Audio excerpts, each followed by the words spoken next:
فاستعذ بالله من الشيطان الرجيم بسم الله الرحمن الرحيم. போன தடவை உங்களுக்கு தன்னைத்தானே அழித்துக் கொள்வன அநியாயக்காரன் யார் என்பதை பற்றி பேசியிருந்தேன். அதற்கு நீங்கள் தகுந்த ஆயத்துக்களை காட்டிருக்கலாம். யாரும் காட்டவில்லை, சரியா பார்க்கவில்லை இந்த விஷயத்தை. நான் மேலும் 2 உதாரணம் சொல்லுகிறேன். யார் யார் என்று அல்லாஹ் கேட்கக்கூடிய வசனங்கள் 2 வசனங்கள் சொல்லுகிறேன். அதையும் நீங்கள் பார்த்து கொள்ளுங்கள். 2வது சூறாவில் 130 எடுங்க, 130 131. இப்ராஹிம் மார்க்கத்தை புறக்கணிப்பவன் யார்? தன்னைத்தானே அழித்துக் கொள்ள நாசமாக்கிக் கொள்வனை விட போட்டிருக்கு. படிங்க. 2ல 130 130 2ல 130 எடுத்துக்கங்க. ஏன்னா ஒரு விஷயத்தை துல்லியம் ஒழுங்கா புரிஞ்சுக்கணும். யார் யார்னு அல்லாஹ் கேட்கிறான். அப்ப யாரா இருக்கும்?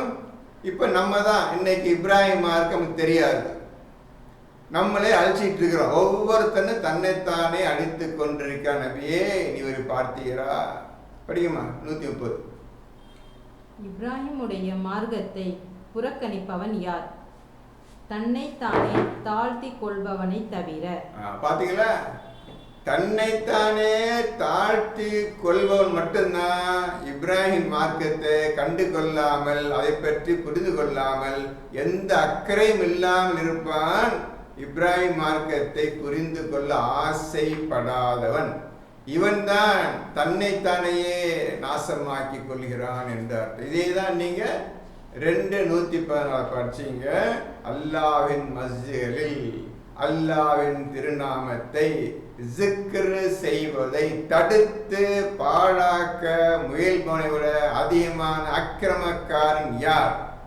அப்போ நம்ம இப்ராஹிம் மார்க்க மாதிரி உன்னை ரசூலை பற்றி தெரிஞ்சுக்கல, அல்லாஹ் பற்றியும் தெரிஞ்சுக்கல, மஸ்ஜிதை பற்றியும் தெரிஞ்சுக்கல, ஜிக்கரையும் தெரிஞ்சு கொள்ளவில்லை. ஆகவே எதையும் செய்யாமல் இருக்கிறானே இவன் தான் தன்னைத்தானையே நாசமாக்கி கொண்டவன் அர்த்தம். உன்னத்தை எடுக்க முடியாது, தன்னைத்தானே கெட்டுக்கொள்ள வேண்டியது. இப்ப யார் நெழுகிறங்க என்ன சொன்ன? இப்ப இப்ராஹிம் மார்க்கத்தை புறக்கணிப்பவன் யார்? நமக்கு இன்னைக்கு வரை இப்ராஹிமுடைய மார்க்கம் தெரியாது, என்ன விஷயமே புரியாது, உனக்கு இதுவரை தெரியல. நல்லா புரிஞ்சுக்கிறங்க.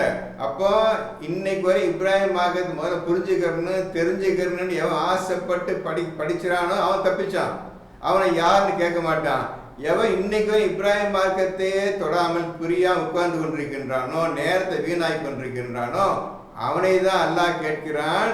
இப்ராஹிமுடைய மார்க்கத்தை புறக்கணிப்பவன் யார்? தன்னைத்தானே தாழ்த்தி கொள்பவனை தவிர. தன்னைத்தானே அடித்து தாழ்த்தி கொள்கின்றான், நரகவாசியாக இருக்கிறத தவிர யாரும் இந்த மாதிரி செய்ய மாட்டார்கள் என்று கூறுகின்றான். இப்போ இன்னொரு ஆயத்தையும் காட்டின யார் என்று அல்லாஹ் கேட்கிறான். இப்போ 96ல இப்போ எல்லா இடத்துக்கும் வேணும் எடுத்துருங்க. 96ல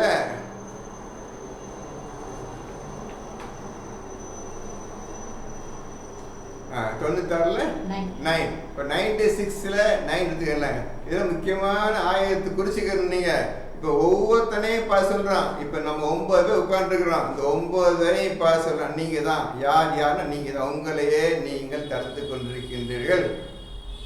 உங்களையே எல்லா விஷயங்களும் செய்யாமல் சோம்பேறித்தனமாக உலக ஆசையின் பக்கம் நீங்கள் நடந்து கொண்டிருக்கின்றீர்கள்.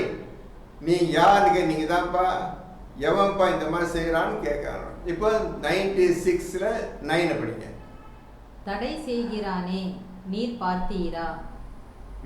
அடுத்தது ஓர் வணங்குபவனின் வணங்கும் செயல்களை. இப்போ வணக்கம் செஞ்சாகணும். இன்னைக்கு வரை நமக்கு வணக்கம் தெரியாது, சரிதானே? உண்மை இப்போ புரிஞ்சுக்கிறேன். நமக்கு வணக்கம் என்னன்னு தெரியாது. வணக்கம் நாபுது இதுக்கு அர்த்தமும் தெரியாது, அதுக்கு டிரான்ஸ்லேஷனும் கிடையாது. நீங்களே வணக்கம் போட்டுக்கிறீங்க சார், அப்படி இருக்கட்டும். இருந்தாலும் வணக்கம் என்ற வார்த்தை தமிழ் இருந்தாலும் அதுக்கு அர்த்தம் சொல்ல முடியாது. அது எப்படி செய்ய வேண்டும் அதுவும் தெரியாது. இப்போ செய்யாம உட்கார்ந்துருக்கான இவன் தன்னைத்தானே தடை செய்து கொண்டிருக்கின்றான். இந்த வணக்கத்தை செய்யாமல் தன்னைத்தானே அடித்து கொண்டிருக்கின்றான். இப்போ நம்ம 9 பேர் நம்ம அழிச்சிட்டு இருக்கோம். என்ன? வணக்கத்தையும் செய்யாமையே, இப்ராஹிம் மார்க்கத்தையும் புரியாமலும், அல்லாவின் மஸ்ஜித் நுழைகிறதுக்கு பயபக்தி வேணும், உள்ளட்சம் வேணும், அந்த உள்ளட்சத்தை அடையாமலும் நம்முடைய வாழ்க்கை வீணாக்கி கொண்டிருக்கின்றோம் என்பதை இப்பொழுது நீங்கள் தெளிவாக புரிந்திருப்பீர்கள். புரிஞ்சதோ? அன்னைக்கு நீங்க இந்த ஆயத்தை எடுத்து காட்டியிருப்பீங்கன்னு பார்த்தேன், நீங்க யாரும் காட்டவில்லை. காரணம், இதில் முழுமையா அக்கறை காட்டல, பேசி முடிஞ்சிச்சு, வேற வழி கிடையாது, உட்காந்துட்டீங்க, அதான் அர்த்தம். இப்போ யார் யார் யாருன்னு 3 எடுத்து காட்டிட்டோம். உன்னை இருந்தா நீங்க எடுத்து காட்டுங்க, காட்டி பிரயோஜனம் இல்லை, நீங்க தான் அது புரிஞ்சுக்க போதுங்க. நீங்க தான் அது யாருன்னு கேட்குறான்னு அது நான் தான் அல்லான்னு பேர் சொல்லுங்க. நான் தான் இன்னைக்கு வரைக்கும் இப்ராஹிம் தொடரல, அல்லாஹ் மஸ்ஜிதும் வரல, திருநாமத்தையும் சிக்கர் பண்ணல, வணங்கவும் செய்யல. உன்னையே நாங்கள் வணங்குகிறோம்னு சொல்றீங்களே, அந்த உன்னையே இன்னைக்கு வரை செய்யலையா? என்னன்னே தெரியாது, வணக்கத்தை எப்படி செய்யணும்னு தெரியாது, ஒண்ணுமே தெரியாது. இந்த மாதிரி எங்க வாழ்க்கை போயிடுச்சு. அதான் கேட்குறேன், இப்பெல்லாம் இருக்கிறீங்களா? அதுக்கு முன்னாலும் பார்க்கலாம், நீங்க ஆரம்பத்திலே பார்க்கலாம். 92 97 297 ஸ்டார்ட் பண்ற ஆண்டவன் முதல் வாதம், யார் ஜிப்ரீலுக்கு விரோதியாக இருக்கின்றானோ எனக்கு நபியே நீர் பாத்தீங்களா? எத்தனை யார் வந்து பாருங்க, யார் யார் யார் கேட்குறான், எல்லாம் நம்மளும் கேட்குறான். ஏன்டா உட்கார்ந்து இருக்கிற, என்னைக்குதான் நீ எடுக்க போறேன்னு மனுஷனை பார்த்து எல்லாம் கேட்குறான். என்னைக்கு நீ குரான் எடுத்து ஓதி இஸ்லாத்துக்கு வந்து என்னைக்கு நீ வந்து பாங்கலாம் மன்னிக்கப்பட்டு என்னைக்கு நீ வந்து சொர்க்கத்துக்கு போக போற, ஜன்னத்துக்கு போக போறேன்னு எல்லாம் கேட்குறான். என்னைக்கு செய்ய போறீங்க? இப்போ இத்தனை யார் இருக்குத, ஏன் உங்க கண்ணில் படல, ஏன் நீங்க பார்க்கல? அப்போ இந்த யார் என்ற குரூப்ல நீங்க எல்லாம் சேர்ந்துட்டீங்க அர்த்தம்.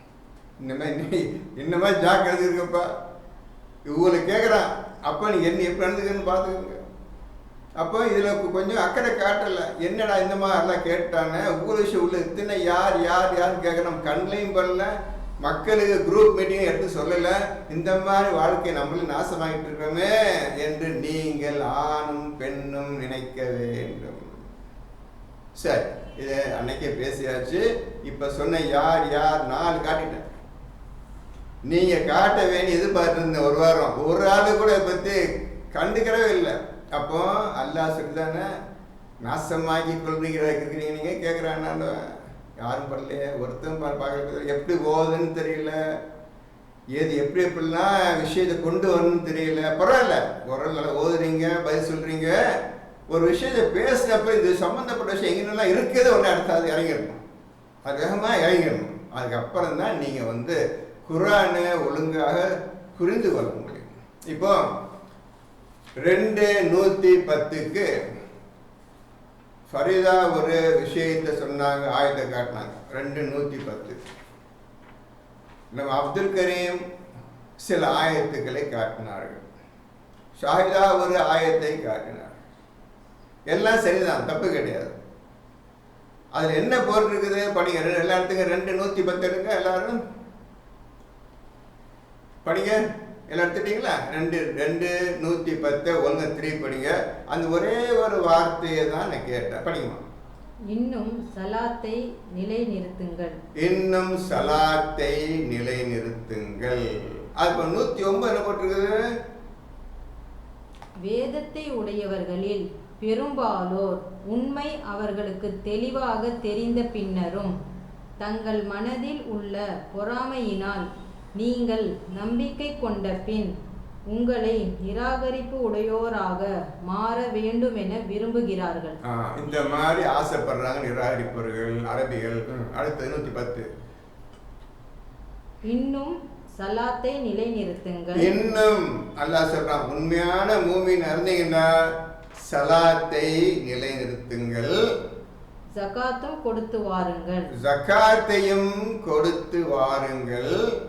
ஏனெனில் எதுக்காக சொல்றேன்னு கேட்டா, உங்களுக்காக எந்த நன்மையை முன்னமையே அனுப்பி வைக்கின்றீர்களோ, உங்களுக்காக எந்த நன்மையை முன்னரையே அனுப்பி வைக்கின்றீர்களோ அதை அல்லாவிடம் பெற்றுக்கொள்வீர்கள். அதை அல்லாஹ்விடம் அதற்குண்டான கூலியை, வெகுமதியை, சன்மானத்தை, கிஃப்டை எல்லாத்தையும் நீங்க அல்லாஹ்விடமிருந்து பெற்றுக்கொள்வீர்கள். இப்போ புரியுதா உங்களுக்கு? முன்னமேயேன்னு அர்த்தம் புரியுதா? இப்போ புரிஞ்சுதா புரியலையா? யாருக்காவது புரிஞ்சா சொல்லுங்க, பரவாயில்ல, மனசு வச்சுக்கிறதுக்கு அடைய சொல்லுங்க. இப்போ நான் சொல்லிடுறேன். முன்னமேயே நீங்க இஸ்லாத்தில் நுழைந்து விட்டால், அல்லாஹ்விடமிருந்து பயபக்தியை, தக்வாவை அடைந்து விட்டால், நீங்கள் செய்யக்கூடிய முதல் காரியம் மறைவானவற்றின் மீது நம்பிக்கை கொள்ள வேண்டும். அது என்னவென்று தெரியாது. அந்த மறைவானவற்றின் மீது நம்பிக்கை கொள்வது, அல்லாஹ் உங்களுக்கு மறைவான விஷயங்களை எல்லாம் கற்றுத் தருவான். அந்த கற்றுத் தருவதில் ஒரு விஷயம் சலாத். அந்த சலாத்தை ஒழுங்காக நிறைவேற்றினால் உங்களுக்கு அடுத்தது தருவது ஜகாத். நீங்க செய்வது ஜகாத். அந்த ஜகாத் எப்படிப்பட்டது என்றால், நாம் அவர்களுக்கு அளித்தவற்றிலிருந்து செலவு செய்வார்கள். நாம் அவர்களுக்கு, யாருக்கு?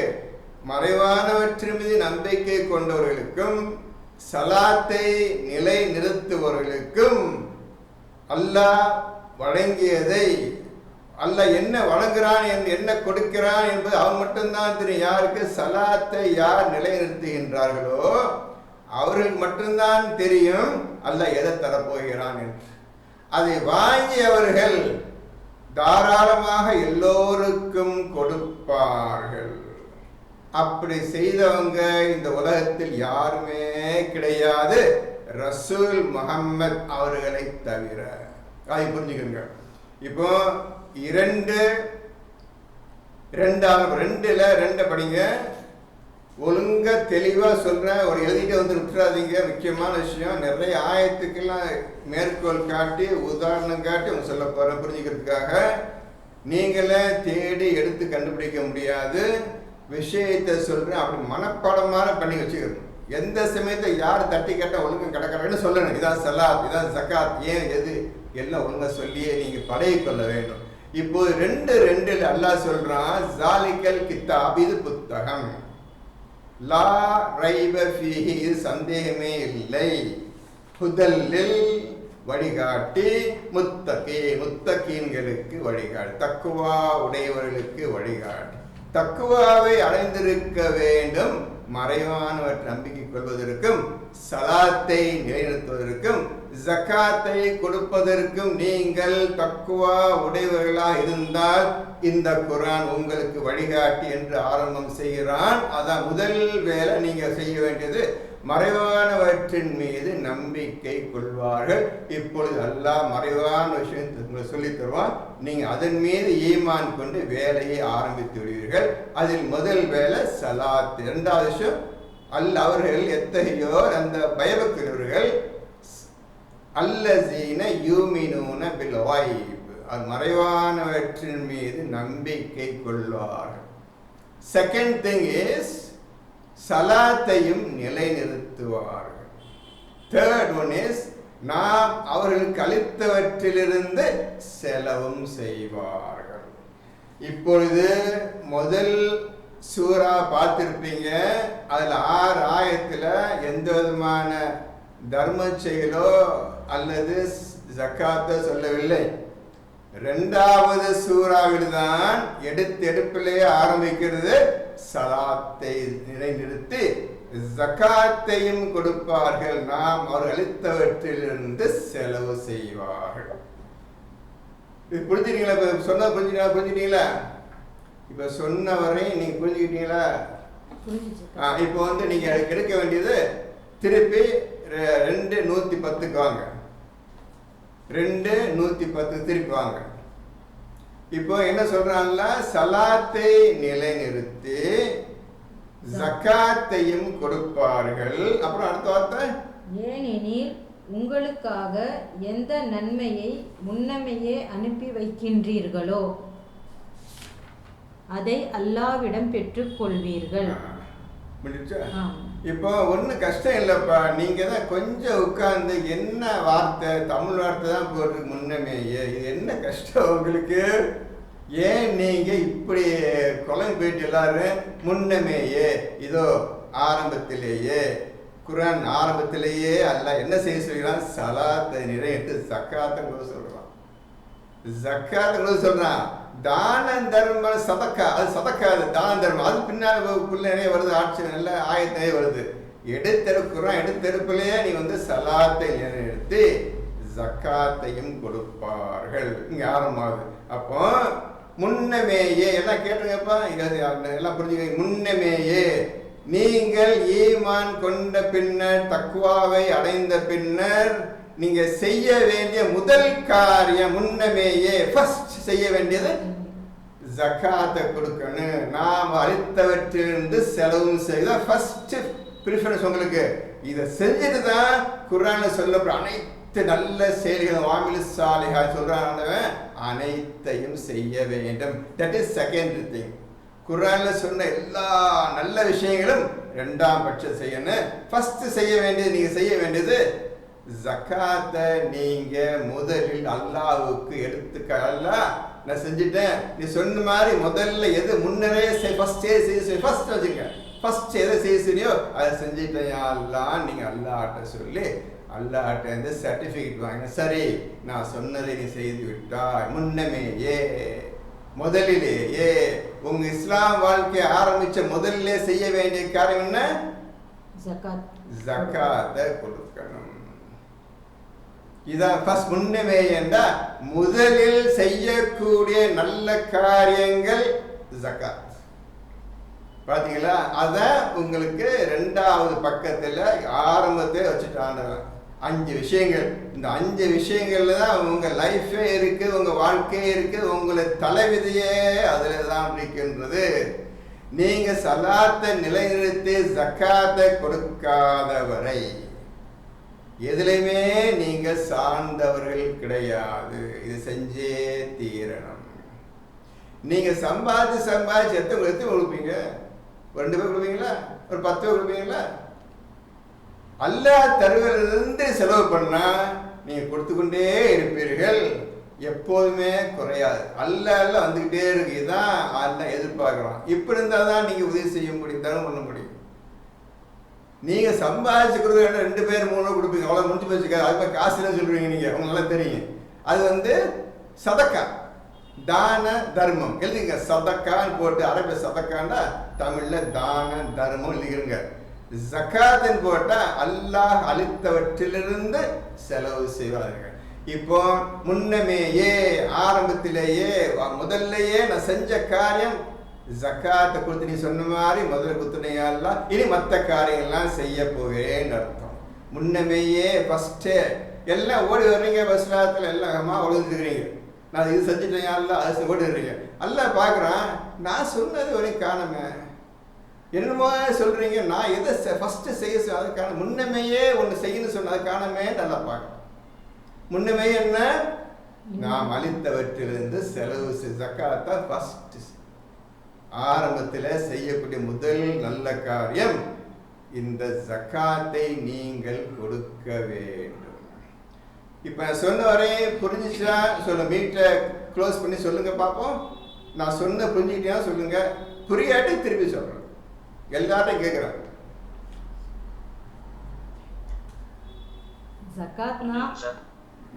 ஜக்காத்னா வெறும் பணம் சொல்லல, ஏதோ நமக்கு வரும் அல்லா கிட்ட இருந்து. அப்படியா? அல்ல, பணம் மறந்துடுங்க. ஆனவன்ட்ட எது வருதோ ஏன் பார்த்தது கிடையாது, இதுவரை செஞ்சது கிடையாது. ரசூல் மட்டும் தான் சொன்னாரு, அவர் செஞ்சுட்டு போயிட்டாரு.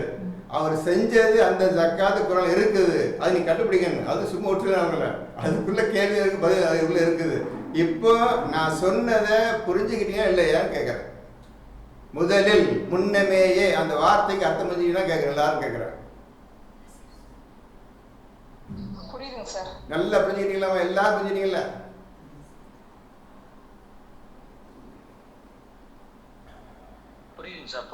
சரி சரி.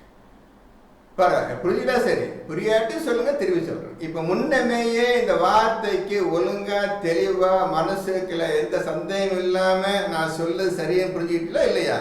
அல்ல அறவை எனக்காக சொல்றீங்களா? சரி, இல்லைங்க சார். இப்பதான் அதாவது நீங்க ஜக்காத் அப்படின்னு இறைவன்கிட்ட பெற்று அதனால அது குறையவே செய்யாது. இப்ப நம்ம இது வரைக்கும் கொடுக்கும்போது மனசுக்குள்ள கொஞ்சம் என்னதான் இருந்தாலும் ஒரு ஆஸ்ட்ரேஷன் இருக்கும், குறைஞ்சிருமோ நம்மளுக்கு வேணுமில்ல அப்படின்னு. அந்த பண்பே சுத்தமா இல்லாம கொடுக்கற பேர் ஜக்காத்து. அதனால இன்னும் அடையல, நான் இன்னும் அடையல. அதுதான் முதல்ல செய்யணும்னு புரிஞ்சுக்கிட்டீங்களப்போ?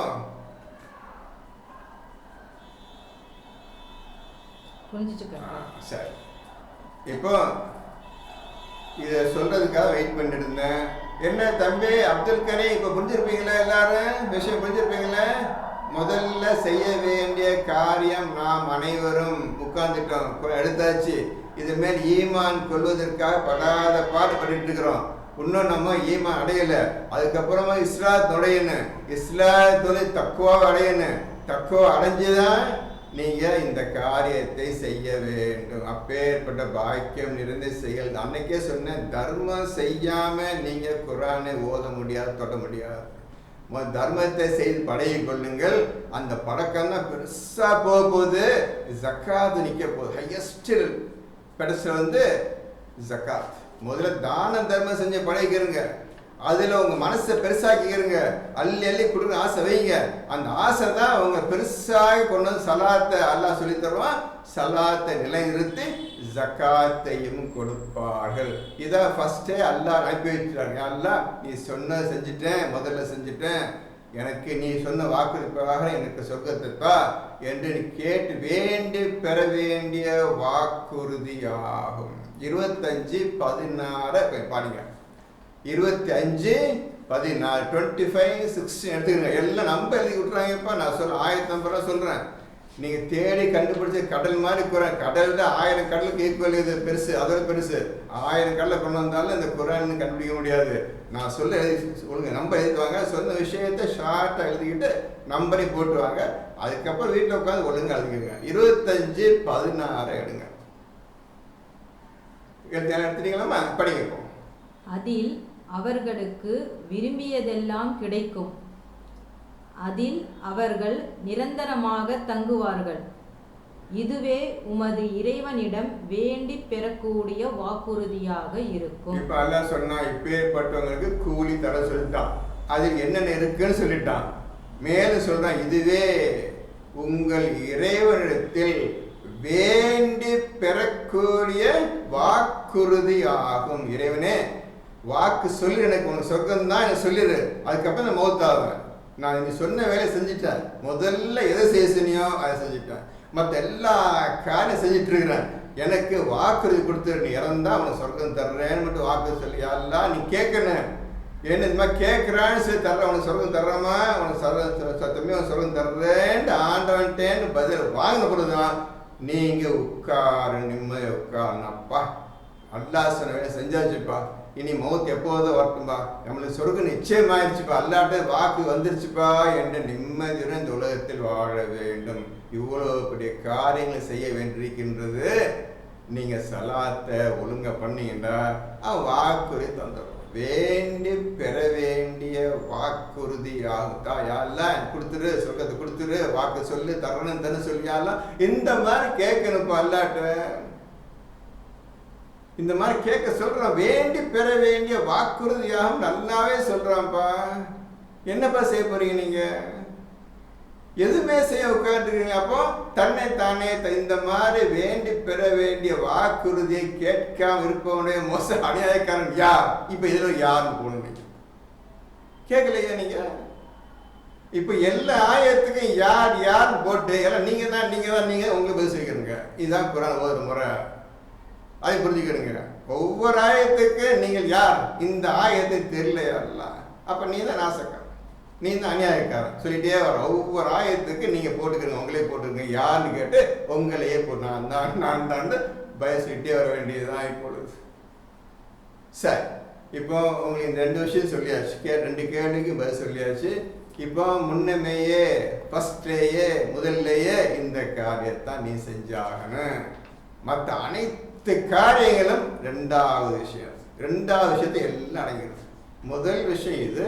மற்ற எல்லா குரான் சொல்லப்படுற அனைத்து நல்ல காரியங்கள், வாமிலு சாலிஹா சொல்றாங்க, நேக்கமல் சொல்றாங்கல்ல, அவ்வளவு நல்ல காரியங்கள் ரெண்டாவது கேட்டகரி வந்துடுது. முதல் கேட்டகரி சலாத், ஜக்காத் மட்டும். கிட்ட மனசு வச்சுக்கணும், வந்துடாதீங்க, குறிச்சு வச்சுக்கணும். இதை செய்யறதுக்கு நீங்க தூய்மையாக வேண்டும், அல்லாஹ் ஈமான் கொள்ள வேண்டும், இஸ்லாத்தில் நுழைந்துவிட வேண்டும், தக்வாவை அடைய வேண்டும். இது பின்னர் தான் உங்களுக்கு மறைவான விஷயம் கற்றுத் தருவான், அல்லாஹ் தருவான். அதுவும் நம்பிக்கை கொள்வீர்கள். அதில் ஒன்றுதான் சலாத்.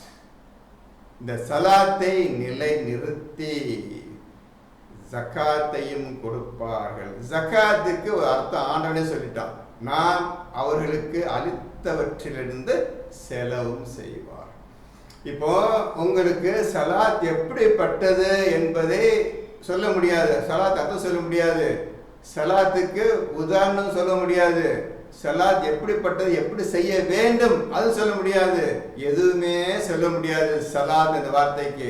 அவனுக்கு ஜிக்ர் ஃபார்மேட்டும் தெரியாது, அவனுக்கு ஞானம் ஹக்கீம் அதுவும் தெரியாது. இருந்தாலும் உங்களுக்கு புரிவதற்காக ஒரு உதாரணத்தை சொல்லி நான் சலாத்தா என்ன சொல்றேன் அதை நீங்க புரிஞ்சுக்கிறீங்க. நீங்க நேற்று அன்னைக்கு சொல்லிட்டேன், இதுக்குள்ள இஸ்லாத்தில் எப்படி நுழைய வேண்டும் என்று அன்னைக்கு சொல்லிவிட்டேன். உங்க இருதயத்துக்கு நுழையும். இஸ்லாத்தை நுழைஞ்ச பின்னர் தான் எல்லாமே வேகமா நடக்குதுன்னு சொல்லிட்டேன். அது என்ன, சிராத்துல் முஸ்தகீம் வரை கொண்டு போயிடுது அந்த இஸ்லாத்தை நுழைஞ்ச பிறகு. சலாத்தை நிலை நிறுத்துங்கள் தான் சொல்றான் ஆண்டவன். சலாத்தை செய்யுங்கள் அவர் பேச்சே கிடையாது, செய்ய முடியாது. நிலை நிறுத்தன. உங்களுக்கு உடம்பு இருக்கின்றது. இந்த உடம்பு நிலை நிற்கிறதுக்கு எது முக்கியமான அம்சம்? முதுகுத்தண்டு, ஸ்பைனல் கார்டு, முதுகுத்தண்டு, முதுகு எலும்பு. இந்த முதுகெலும்பு இல்லாட்டி அதான் ஸ்ட்ரெயிட்டா நிக்க வைக்குது. அது நின்றாதான் கண்ணு கை கால் எல்லாம் வேலை செய்ய முடியும்.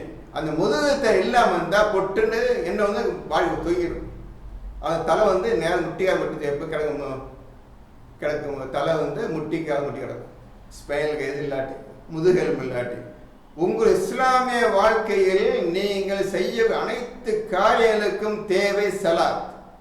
இந்த முதுகெலும்பு, இந்த முதுகுத்தண்டு இல்லாமல் எப்படி உடம்புல எதுவும் செய்ய முடியாதோ அதே போல் சலாத்தை வைத்து கொண்டுதான் இந்த குர்ஆனுடைய அனைத்து காரியங்களையும் நீ செய்ய முடியும்.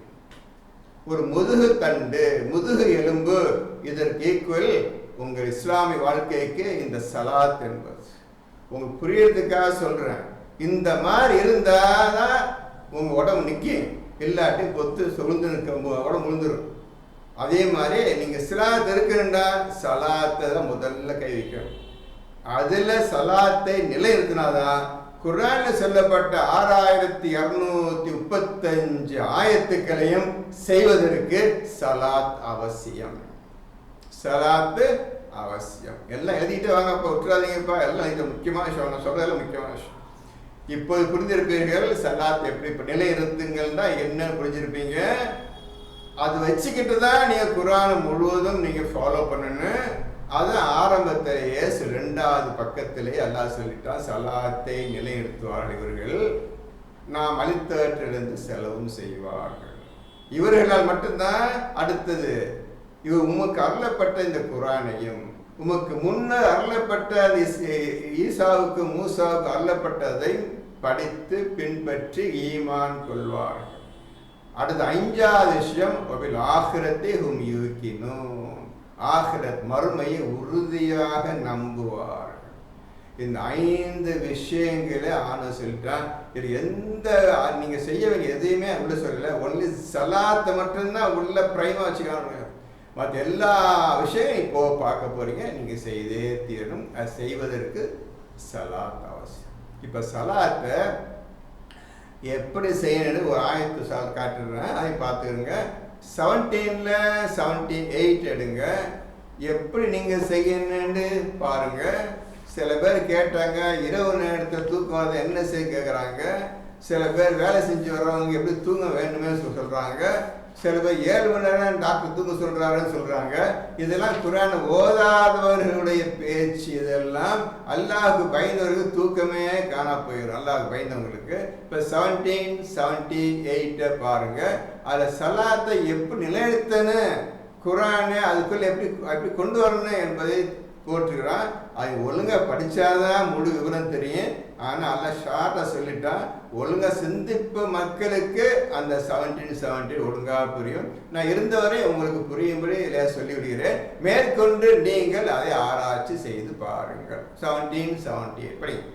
நபியே, சூரியன் சாய்ந்ததில் இருந்து இரவின் இருள் சூழும் வரை சலாத்தை நிலைநிறுத்துவீராக. இன்னும் ஃபஜருடைய நேரத்தில் குர்ஆனை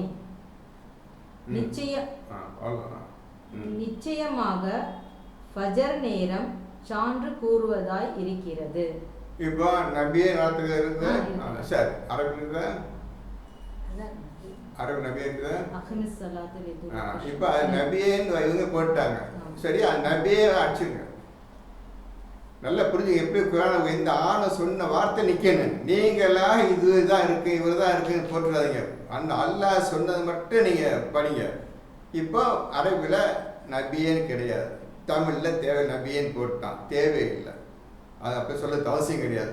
இப்போ அகீமிஸ் ஸலாத்த லிதுலூகி ஷம்ஸ் இலா கஸகில் லைல் வ குர்ஆனல் ஃபஜ்ர் இன்ன குர்ஆனல் ஃபஜ்ர் கான மஷ்ஹூதா. சூரியன் சாய்ந்ததில் இருந்து, நீங்க தான் சாயங்காலம் சாயந்தரம் சொல்றீங்க. சூரியன் சாய்ஞ்சிருச்சு. சாய்ந்ததில் இருந்து இரவு நேரம் ஆரம்பம் ஆகின்றது. சூரியன் இன்னைக்கு என்ன எத்தனை 6:15 சூரியன் சாய்ந்து இன்று 6:10 அவங்களுக்கு தனியாக பார்த்துறீங்களா.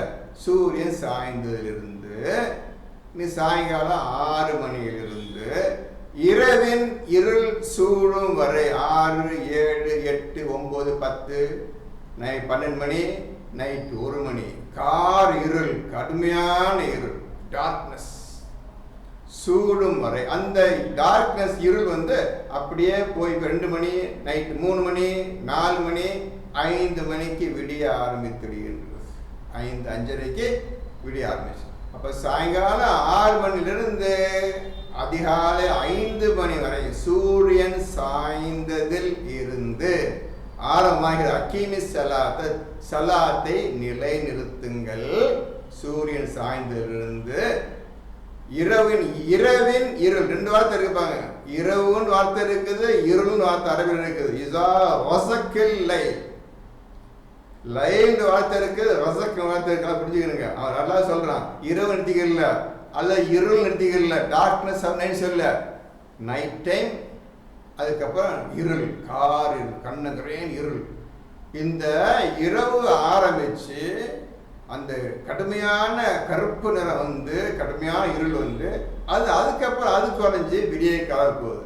6 மணிலேருந்து 5 மணி வரை நைட்டு 12 மணி நேரம். இந்த 12 hours நீ என்ன செய்யணும்? சலாத்தை நிலைநிறுத்த வேண்டும். யார் நிலைநிறுத்துவார்கள்? தக்வா உடையவர்கள், ஈமான் கொண்டவர்கள், இஸ்லாத்தில் முற்றிலும் நுழைந்தவர்கள் மட்டும்தான் இந்த காரியத்தை செய்ய முடியும். மற்றவர்கள் ஒரு கால் முடியாது. அவர் நன்றாக தூங்க வேண்டும். அவர் மற்றவர்கள் இப்பொழுது புரிந்திருப்பீர்கள். அக்கீமி சலாத்தை நிலைநிறுத்துங்கள். லிதுலூகி ஷம்ஸ் சூரியன் சாய்ந்ததிலிருந்து இலா வசக்கில் லைல் வ குர்ஆனல் ஃபஜ்ர். ஃபஜ்ர்னா என்னன்னே தெரியாது, அது சொல்லிடுறேன். 2 வார்த்தை போடுறாண்டவன். இதை நீங்க யோசித்து சிந்தனை என்ன விஷயங்கள்லாம் இந்த 2 வார்த்தைகளில் அடங்கி இருக்கிறதுன்னு கண்டுபிடி எடுக்கணும். எடுத்து நீங்க செயல்படுத்தணும். அப்படி கூட ஓதணும். புரிஞ்சுட்டீங்களா? இலா வசக்கில் லைலி குர்ஆனல் ஃபஜ்ரி. குர்ஆனல் ஃபஜ்ரி தான், ஃபஜ்ரில் குர்ஆனை. என்ன சொல்ல போறீங்க? அப்ப என்ன அர்த்தம்? அந்த இரவு நேரம் முழுவதும் குர்ஆனை நீங்கள் ஓத வேண்டும். சலாத்தை நிலைநிறுத்தி குர்ஆனை ஓத வேண்டும்.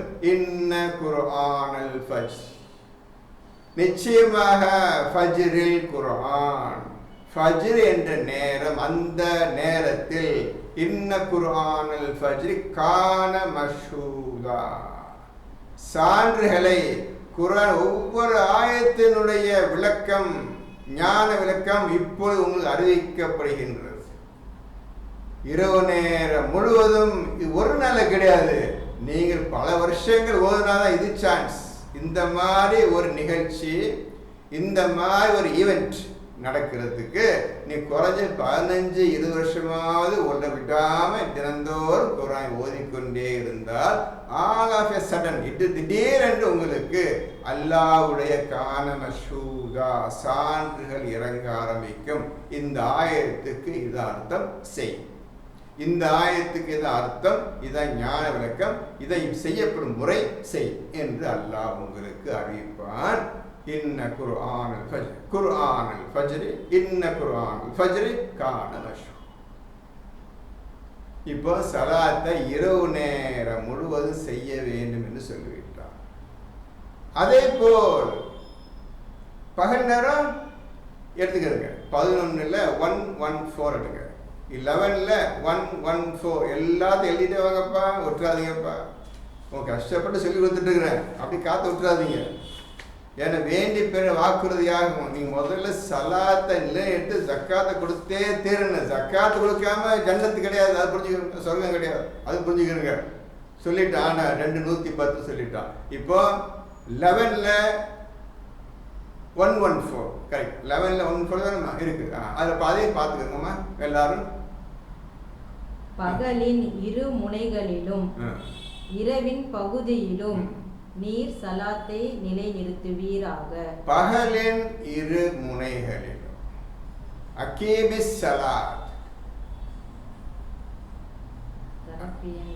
தரஃபைன் நஹார்.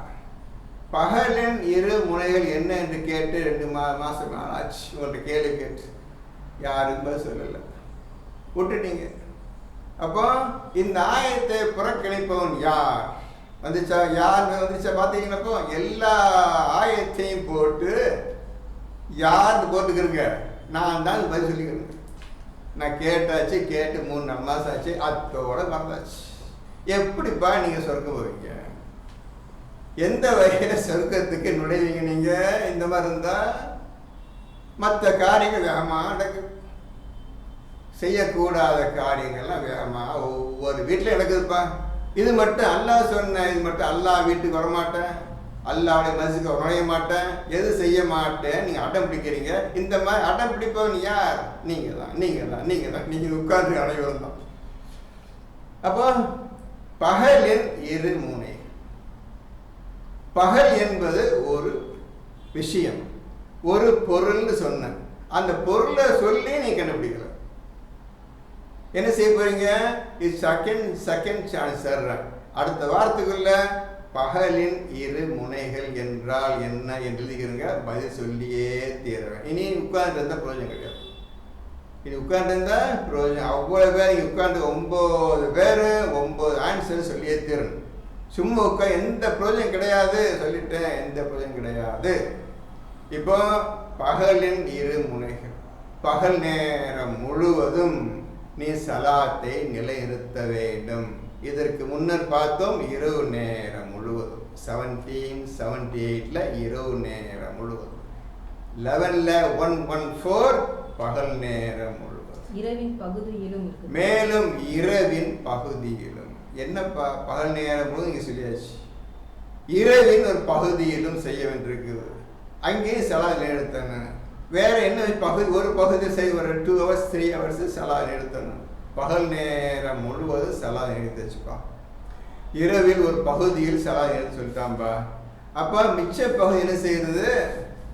மிச்ச பகுதி இருக்குது, நீ தஸ்பீஹ் செய்ய வேண்டும். நீ இரவில் நெடுநேரம் சுஜூதில் நிற்கின்றார்களே, அதை இப்போ செய்ய போறீங்க. சுஜூது இரவு இரவில் நெடுநேரம் நிறைய நேரம் இரவில் நீங்கள் சுஜூது செய்ய வேண்டுமே. அது எப்போ செய்ய போறீங்க? எப்போ நீங்க ருக்குவை செய்ய போறீங்க, ருக்கு இருக்க போறீங்க? எப்போ தஸ்பீ செய்ய போறீங்க? எப்பப்பா வணங்க போறீங்க? நீயாக்க நபு சொல்லி என்னைக்கு செய்ய போறீங்க? இவ்வளவு விஷயங்களுக்கு ஒரு பகுதியிலும் செய்வார்கள், சலாத் எழுத்துவார்கள். மேலும் மற்ற நேரத்தில் எல்லாத்தையும் குரானை ஓதி குரானை சொல்ல மற்ற காரியங்களையும் செய்ய வேண்டுமப்பா. ஆகவே 24 மணி நேரமும் குரானும் கையுமா இருக்கக்கூடிய ஒரு மகத்தான செயலை உங்கள் மீது அல்லாஹ் இறக்கி வைத்து விட்டான். அப்படியே தூக்கி வச்சாச்சு. இந்த மாதிரி குரானை புறக்கணித்தவன் யார் என்று கேட்கிறான். இவ்வளவு சொல்லியே நான் எதையுமே ஒரு ஆயத்து கூட டச் பண்ண மாட்டேன், தொட மாட்டேன்ப்பா. நீ ஒரு ஆயத்து கூட ஓத மாட்டேன்றிய, அதன்படி செயல்படுத்த மாட்டேங்கிறிய. அப்போ இந்த குரானை புறக்கணிப்பவன் யார்? கேள்வி வருதுமா வருது. என்ன செய்ய போறீங்க? அப்படிங்க அர்த்தம் என்ன? நிச்சயமாக நற்செயல்கள் தீய செயல்களை போக்கிவிடும். நிச்சயமா நல்ல செயல்கள் தீய செயல்களை போக்கிவிடும். சலாத்தை நிலைநிறுத்தினான்டா அவனுக்கு அடுத்த செகண்ட் ஜக்காத்தை கொடுத்துருவான். அந்த ஜக்காத்து தான் தீய செயல்களை போக்கிவிடும். இப்போ சலா சொல்லாம சொல்றான், புரிஞ்சுட்டீங்களா? சலாத்தை சொல்லாம சொல்றான். சலாத்தை நிறுத்துவார்கள், அவர்கள் மட்டும்தான் அல்லாஹ் கொடுப்பான். இந்த கொடுத்திலிருந்து செலவு செய்வார்கள். இந்த நல்ல செயல் ஏற்கனவே செய்த தவறான எல்லாம் போக்கிவிடும். அவன் பரிசுத்தமா உண்மையான பாவம் செய்யாத மனிதனாக ஆகிவிடுகின்றான். அப்புறம் ஜிகிர் செய்வோருக்கு இது ஜிகிர் ஆகும். ஜாலிக ஜிக்ரா லிஸ்ஸாகிரீன். என்னப்பா புரிஞ்சுக்கிட்டீங்க? ஜாலிக ஜிக்ரா லிஸ்ஸாகிரீன். இது ஜிக்ர். ஜிக்ர் செய்வர்களுக்கு இது ஜிக்ரா. என்ன சொல்ல போறீங்க? ஜிக்ர் செய்பவர்களுக்கு இது ஜிக்ர் ஆகும்.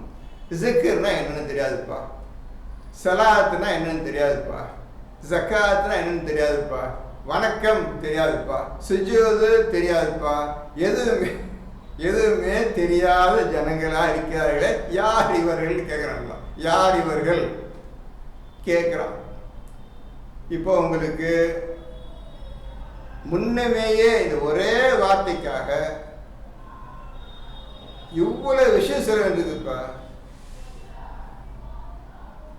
அல்லாஹ் சொன்னது முன்னமேயே, ஃபர்ஸ்ட்லேயே, ஆரம்பத்திலேயே, முதல்லையே ஏதாவது செய்யணும் அப்படின்னு சொல்லிட்டான் ஜக்காத். அதுக்கு தான் இவ்வளவு அப்போ சலாத் தேவைப்படுது. சலாத் எப்படிப்பட்டவங்க விளக்கிட்டேன். நிறைய நூற்றுக்கணக்கான ஆயத்து சலாத்துக்கு சிக்கல் இருக்குது. ஒரே ஒரு ஆயத்தை சாம்பிளுக்காக காரணம் நீங்கள் நிறைய எடுத்துக்கிறீங்க, எடுத்து எழுதிக்கிறீங்க. சரியா? இப்போ இந்த மாதிரி லைனில் ஓதுங்க. இப்போ நல்லா புரிஞ்சுக்கிருப்பீங்க. நாம் இறந்தால் முஸ்லீமாக இறக்க வேண்டும். அதற்கு முன்னர் சலாத்தையும் ஜக்காத்தையும் நிலைநிறுத்தி செயல்படுத்தணும். என்ன செய்ய போறீங்க? ஒரு முக்கியமான விஷயம் இருக்குதுப்பா. ரசூல் தான் சொன்னார், இந்த ஆயத்தை மக்கள் சொன்னார்.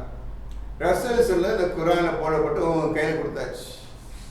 இப்படி செஞ்சாரா ரசூல்? அடுத்த கேள்வி, இதை ரசூல் செஞ்சாரா? தன் வாழ்க்கையில் சொன்னாரு, செய்து காட்டினாரா? என்ன சொல்றீங்க? செய்து காட்டினா இல்லையா? செய்து காட்டியிருந்தால் இந்த குரானிலிருந்து எடுத்து காட்ட வேண்டும். இந்த குரானில் இருக்கின்றது எது இருக்கின்றது? சலாத்தை நிறுத்தி ஜக்காத்தை கொடுத்து வரும். இது முன்னமேயே சலாத்தை நிறுத்து சொல்றாங்கல்ல, 110. இந்த 110வது ஆயத்தை ரசூல் செய்திருக்கின்றார். அது குரானில் போடப்பட்டிருக்கின்றது. கண்டுபிடியுங்கள் பார்ப்போம். கண்டுபிடியுங்கள் பார்ப்போம். இது உங்களுக்கு முக்கியமான வேலை. கண்டுபிடிச்சே தீரணும். கண்டுபிடிச்சவன் நிச்சயம் இஸ்லாம் தொலைஞ்சிருவான். அவனுக்கு நிச்சயம் ஜக்காத் என்னன்னு தெரிஞ்சிடும். அவனுக்கு சலாத் என்னன்னு தெரிஞ்சிடும். ஜக்காத்து சலாத் என்னன்னு தெரிஞ்சவனுக்கு எது நீ கண்டுபிடிச்சிங்களா? அப்போ ஒழுங்காக ஓதி இருக்கிறீங்க, ரொம்ப உறுதியாகவும் இதை கண்டுபிடிச்சே தீரணும், இது மேலே முழு பற்று முழு ஆசையோடு நீங்கள் ஓதுறீங்க அர்த்தம். இந்த நான் சொன்ன கேள்வி கண்டுபிடிச்சிட்டீங்கன்னா ரசூல் செஞ்சா இதை நீங்கள் கண்டுபிடிச்சணும். எந்த ஆயத்து இருக்குது குரான் கண்டுபிடிச்சு சொல்லணும், ஒழுங்காக விளக்கமாக சொல்லணும்.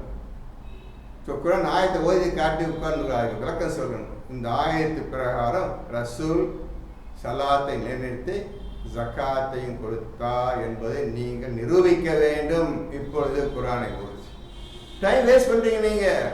இந்த யார் யார் என 5 யார் காட்டிட்டு யாரா அவரை காட்டிங்களா இது மாதிரி இருக்குதுன்னு அப்போ கூட ஓதி நடத்துனீங்க. குரானை ஓதி இருந்தால் இந்த மாதிரி யார் யார் யார் நல்லா இந்த கேட்கலாம் இந்த காட்டிட்டீங்களே காட்டலீங்க காட்ட குரான் ஓத நடத்தும். சரி, இப்போ உங்களுக்கு 2 விஷயம் சொல்லியாச்சு. 2 கேள்வி கேட்டேன், 2 முன்னமேயே. இதுதான் ஃபர்ஸ்ட்ல செய்யக்கூடிய முதல் காரியம் தர்மம்.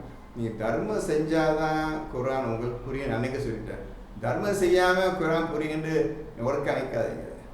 ஓசி சொல்றீங்களா ஃப்ரீயா, அந்த ஃப்ரீயில் நீங்கள் கேட்டுக்கிட்டு நினைச்சாதீங்க, ஒர்க்காக முடியாது.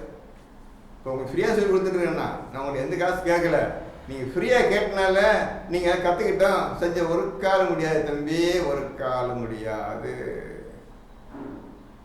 நீங்கள் யாருன்னு முதல்ல அல்லாட்ட ப்ரூவ் பண்ணுங்க. நான் எப்படிப்பட்டவன் நல்லா ப்ரூவ் பண்ணுங்க. அல்லா சரிதான்ப்பா அவன்கிட்ட பதில் வர்ற வரையும் நீங்கள் செஞ்சே தீரணும். ப்ரூவ் பண்ணி ப்ரூவ் பண்ணுறதுக்காக நிரூபிக்கிறதுக்காக நீங்கள் பராத பாடுபட வேண்டும். இல்லாவிட்டால் வாழ்க்கையே நாசமாக்கி கொண்டவன் யாருன்னு கேட்குறான்ல அந்த லிஸ்ட்டில் போய் சேரணும். சேர வேண்டியதான் யாரு சார். சரி, இப்போ 2வது சூறாவில் அன்னைக்கு என்ன விட்டுறோம், எதில் விட்டுறோம்? 115. 2வது சூறாவில் 114 வரையும் படிச்சிருந்த 2 வாரத்துக்கு வந்து இப்போ 2வது சூறாவில் 115 எடுத்துக்கிறங்க. ஒழுங்காக பார்த்துக்கிட்டே வாங்க. இது அது அடுத்த பெரிய விஷயம். இது விஷயம் கிழக்கும் மேற்கும் அல்லாஹ்வுக்கே சொந்தம். நீங்கள் எந்த பக்கம் திரும்பினாலும் அங்கே அல்லாஹ்வின் முகம் இருக்கிறது. நிச்சயமாக அல்லாஹ் விசாலமானவன், எல்லாம் அறிந்தவன். என்னப்பா புரிஞ்சுக்கிட்டீங்க? இப்போ எனக்கு ஒரு வருஷமே ஓதிச்சிட்டீங்க. இப்போ இந்த ஆயத்துக்கு என்ன புரிஞ்சுக்கிட்டீங்க? கிழக்கும் மேற்கும் அல்லாஹ்வுக்கே சொந்தம். அல்லாஹ்வுக்கே சொந்தம். கிழக்கும் மேற்கும் அல்லாஹ்வுக்கே சொந்தமானது. அப்புறம் நீங்கள் எந்த பக்கம் திரும்பினாலும் அங்கே அல்லாஹ்வின் முகம் இருக்கிறது. நீங்க எந்த பக்கம் திரும்பினாலும் அங்கு அல்லாஹ்வின் முகம் இருக்கின்றது. எந்த பக்கம் திரும்பினாலும் அல்லாஹ்வின் முகம் இருக்கின்றது. அதுக்காக அல்லாஹ் முகம் இருக்குது உருவம் இருக்குன்னு சொல்றாதீங்க. அல்லாஹ் இருக்கின்றான்னு ஷார்ட்டா முக்கியமான வந்து அல்லாஹ் முகம் இருக்குதுன்னு செஞ்சாதீங்க. எந்த பக்கம் திரும்பினாலும் அல்லாஹ்வின் முகம் அல்லாஹ் இருக்கின்றான், உங்களை பார்த்து கொண்டிருக்கின்றான் நினைச்சுக்கிறீங்க. நிச்சயமாக அல்லாஹ் விசாலமானவன், எல்லாம் அறிந்தவன். அல்லாஹ் விசாலமானவன், நன்கு அறிந்தவன். விசாலமானவன் தான் நீங்க கை விசாலங்க சொல்றாதீங்க. அதுக்குள்ள ஞான விளக்கத்தை இருக்கு. அது ஜிக்கர் எடுத்து ஞான விளக்கத்தை இருக்கு. எங்கும் அவனுடைய ஞானம், அவனுடைய சக்தி, அவன் அவ்வளோ பறவை உடம்போட பறவை நிறைஞ்சிருக்கு. உங்களை சுற்றி காற்று நிறைஞ்சிருக்குதப்பா. காற்று எப்படி படிச்சேன் பார்த்தீங்கன்னா காற்று எப்படி படிச்சேன்னு பார்த்தீங்கன்னா காற்று எப்போது எங்கேப்பா எந்த திரும்பினாலும் காற்று மூக்குற போகிற மாதிரி வாய்க்கிற போகிற மாதிரி வச்சியான காற்றை. இந்த பக்கம் காற்று இருக்குது, இந்த பக்கம் திரும்பிக்கிட்டு மூஞ்ச திரும்பி காற்று விட்றான்னா இல்லையே. அந்த படை பார்த்தா காற்றின் படை பார்த்தீங்க. நீங்கள் காற்றின் படைப்பை நீங்கள் பார்த்திருக்கின்றீர்களா? அதன் படைச்ச முறையை பார்த்துருக்கீங்களா? காற்று எப்படிப்பட்டது என்று தெரியுமா உங்களுக்கு? அந்த காற்று இல்லாமல் ஒரு விஷயம் அல்லாஹ் படைச்ச மற்ற விஷயங்கள் நகராது, அசையாதுப்பா. காற்று இல்லாமல் ஒரு விஷயம் அசையாது, நகராது. அது என்ன பொருள் தெரியுமா உங்களுக்கு? காற்று இருந்தால்தான் ஒரு அல்லாஹ் படைச்ச ஒரு பொருள் காற்று. எத்தனையோ பொருள்களை அல்லாஹ் படைச்சிருக்கின்றான். அந்த பொருள் அதில் ஒரு பொருள். அந்த காற்று இல்லாமல் எங்கேயும் அசையாது, நகராது, எங்கேயும் போகாது. அதுக்கு துணை காற்று இருந்தால் தான் அந்த பொருள் நகரும் அசையும். அந்த பொருள் என்னப்பா சொல்லுங்கப்பா, சொல்லுங்க, யாராவது தெரிஞ்சா சொல்லுங்கப்பா. இது சாதாரண சயின்ஸ், குரான் உண்மை சொல்றாங்கல்ல, சொல்லுங்க. என்னம்மா காற்றுக்கு எண்ணங்கள் நீ நினைக்கிறதுமா, காற்று போய் தான் எண்ணத்தை உண்டாக்கும் எப்படிமா சொல்றீங்க நீங்க? பரவாயில்ல, ஏதோ யோசிச்சு சொல்றீங்க, அதே சந்தோஷம். ஏதோ சொல்றீங்கல்ல, ஏதோ மண்ணை பட்டு சொல்றீங்க, அதை இப்போ சிந்திக்கிறீங்க. தப்பா சொன்னா சொல்லுங்க, தப்பு சொன்னாதான் நீங்க அடுத்த நெக்ஸ்ட் டைம் சரியா சொல்லுவீங்க. இந்த மாதிரி தைரியம் தான் வேணும் எனக்கு. வாயை முடிச்சு உட்காந்துக்கூடாது. அடுத்த யாராவது சொல்லுங்க, பரவாயில்ல, கொஞ்சம் யோசிச்சு பாருங்க. காற்று இருந்தாதான் ஒரு பொருள் நகரும் அல்லது அசையும், ஒரு இடத்த இன்னொருத்துக்கு போகும். காற்று இருந்தாதான். அது என்ன பொருள்? சரி, பரவாயில்ல, யோசித்து நீங்க குரூப் பையனை போடுங்க. இதெல்லாம் குரான் எப்படிப்பட்டது என்பதை அப்பப்போ சொல்லிக்கிறேன். இதெல்லாம் குறிச்சிக்கிறங்க. ஆண்டவன் படைப்பை நீங்க சிந்தித்து பார்த்தீர்களான்னு கேட்கிற ஆண்டவன் அதான் செய்யல. இன்னைக்கு இந்த மாதிரி தன்னுடைய படைப்பை சிந்திக்காத தன்னை அடித்து கொண்டவன் யார்? அடுத்த யார்னு இருப்பாங்க. ஒவ்வொரு ஆயத்துக்கும் யார்னு போட்டுருக்க, அது நாம் தான் என்று பதில் சொல்லிக்கிறப்ப எல்லாரும். இப்போ உங்களுக்கு சொல்லிடுறேன், எதுக்கு இவ்வளவு லேட் பண்ணுங்க சொல்லிட்டு. இப்ப சொல்ல வேண்டாம், நீங்க சொல்றீங்களா?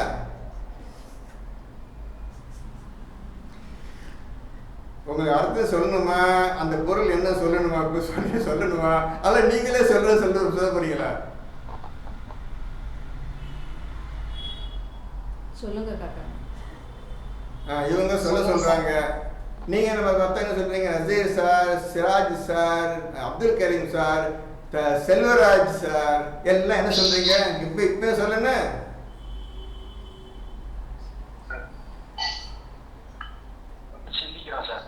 என்ன சிந்தி சொல்றீங்களா? சரி, எல்லாரும் சிந்திச்சு சொல்ல கரெக்ட். எல்லாம் சிந்திச்சு சொல்லுங்க. இந்த இவங்க ஒன்னே கேட்குறாங்க, இருந்தால் அவங்களுக்கே நான் ஒரு வாரம் வெயிட் பண்ணி சொல்ல அடுத்த சொல்ல தான் போகிறேன். இன்ஷால்லா அல்லாஹ் கேள்வி அல்லாஹ் நாடுன்னா சொல்ல தான் போகிறேன். எல்லா மனிதன் அவசரக்காரனாவே படைக்கப்பட்டிருக்கிறான்னு அல்லாஹ் சொல்லிட்டான். என்கிட்ட கேளுங்க, நான் சொல்லித்தர்றேன்னு ஆனா சொல்கிறான். இருந்தாலும் சொல்லுங்க காக்கான்னு ஒரு ஆள் சொல்கிறாங்க. ஆசைக்கு அந்த குரான் என்ன புரிஞ்சு ஆசைப்படுறாங்களோ ஒன்றும் தப்பு கிடையாது. குரானை கற்றுக்கணுன்னு தெரிஞ்சுக்கணுன்னு இன்னும் ஒரு வாரம் எப்படி வெயிட் பண்ணுறது அப்படின்னு சொல்கிறாங்க. சரி, சிந்திச்சு சொல்லுங்க. முக்கியமான விஷயம், காற்று இல்லாமல் அந்த பொருள் அசையாது, நகராது என்று ஆண்டவன் அல்லாஹ் சொல்றான். என்னை படைப்பிலை சிந்திச்சு பார்க்க வேண்டாமான்னு கேட்கிறான். இந்த காற்றை உங்க சுத்தி இல்லாம இருந்ததுன்னா செத்து ஒரு செகண்ட் செத்து போயிருங்கப்பா. நீங்க ஒரு சிலிண்டரில் காற்றை கொடுத்துருந்தா தேவைப்படும் மூச்சு எழுத்துக்கு அது கொடுத்தா வாழ முடியுமா? அவன் எப்பேற்பட்ட படைச்ச மாதிரி அவங்க வாழ்றதுக்கு காற்று அவசியம். நீங்கள் வாழ்றதுக்கு மிஞ்சி போனால் ஒரு 5 செகண்ட் 10 செகண்ட் மூச்சை பிடிச்சி நிற்கலாம். அதனால மூச்சு பிடிச்ச முன்னாடி நின்றுருங்க. நீங்கள் அடுத்தது என்ன உணவு சாப்பாடு தான் வாழ்ந்து கூட உடலுக்கு சாப்பாடு உணவு வேணும், எல்லாம் வேணும். அதுக்கப்புறம் அதுக்கு தண்ணி குடிக்கணும். இவ்வளோ விஷயம் படைச்சிக்கிறான் ஆண்டவன். இந்த காற்று மாதிரி நல்லா புரிஞ்சுக்கிறீங்க. இந்த காற்று உங்களை சூழ்ந்து இருக்குது. எப்போ வேணாலும் மூச்சை உள்ள இழுத்துக்கலாம், எப்போ விட்டுக்கலாம் விடுக்கலாம். உடனே எப்போவும் உள்ள நல்ல காற்று போகும், கெட்ட காற்று வெளியே போயிடும். நல்ல காற்று உள்ள போகும், கெட்ட காற்று வெளியே போயிடும். அந்த மாதிரி காற்றை அவன் சுற்றி படைச்சிக்கிற மாதிரி தண்ணியை படிச்சிருந்தா என்ன செய்வீங்க?